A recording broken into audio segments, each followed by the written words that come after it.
Il y a un arbuste, ça, on en voit un peu là sur les talus, là, qui est la bourdaine, hein. On importe plusieurs milliers de tonnes de cette écorce pour faire des dragées fuca. Dragées fuca, c'est en gros, ça libère vos voies digestives. Voilà. Et donc on pourrait peut-être effectivement commercialiser un peu de bourdaine. Il peut y avoir certaines plantes sûrement qu'on peut utiliser, la moulinie par exemple, donc cette herbe qu'on utilisait pour faire des paniers, pour tresser des paniers. Je sais que les genêts, quelques genêts qui peuvent pousser en périphérie des landes, parce que c'est pas vraiment une espèce de lande, mais bon, les gousses peuvent être mangées en apéritif, en tout cas les Anglais en préparent. Après sur certaines landes, mais pas des landes atlantiques, des landes continentales, on a toutes les variétés de myrtille, canneberge, érelle qu'on peut trouver sur des landes tourbeuses et des tourbières d'une façon générale, et qui elles sont nourrissantes. Ouais.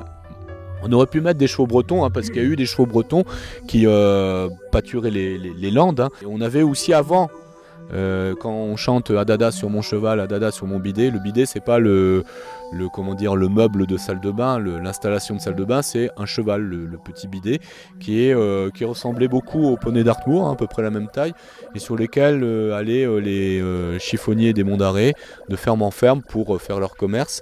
Et cette espèce, cette race plutôt, a disparu avec la modernisation agricole toujours, hein. Et c'était des poneys qui avaient de la moustache pour se protéger des ajoncs quand ils ont brouté, pour se protéger des piquants des ajoncs quand ils ont brouté. Voilà. Et donc on peut en avoir d'autres, hein. Alors le trait breton est un peu lourd pour les landes tourbeuses, tandis que le poney d'Artmoor est beaucoup plus léger. Donc c'est mieux. Les vaches nantaises par contre, donc c'est une race qu'on a sauvegardée à Bretagne Vivante. À l'époque on avait une ferme pédagogique, Bois-Joubert, sur le marais de Brière. On a repris les dernières mères. Et c'était une race qui avait l'habitude de pâturer un endroit très tourbeux, hein, puisque le marais de Brière, c'est vraiment très très tourbeux. Et plutôt que de réinventer le fil à couper le beurre, on a pris des vaches nantaises pour pâturer le même type de milieu. Et depuis, les vaches nantaises ont été reprises par des agriculteurs et la race a été sauvegardée. Donc Bretagne Vivante ne sauve pas que les espèces sauvages, mais aussi des espèces domestiques. Voilà. Aujourd'hui vous avez de la brume, demain j'espère qu'il y aura du soleil, ça change tout le temps. Il y a des couleurs qui changent toute l'année et il y a une flore et une faune aussi qui changent toute l'année. Enfin moi, on m'a souvent demandé mais tu t'ennuies pas tout seul là sur ta lande, et en fait quasi tous les jours il y a quelque chose d'un peu surprenant ou d'intéressant en tout cas, et on s'ennuie jamais.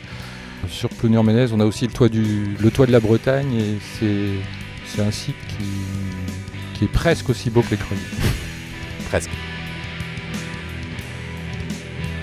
Faut avoir l'œil un peu, quoi, et apprécier ces petites touches de couleur. Et c'est peut-être moins spectaculaire qu'un paysage de montagne ou de mer en furie, quoi, mais justement c'est ça qui le rend attachant, c'est que il y a des nuances et puis ça change en fonction du rayon de lumière, en fonction de la brume, en fonction de plein de choses, quoi.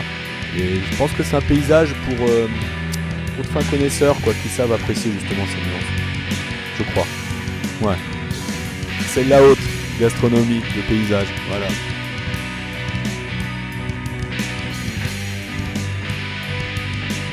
Merci à vous.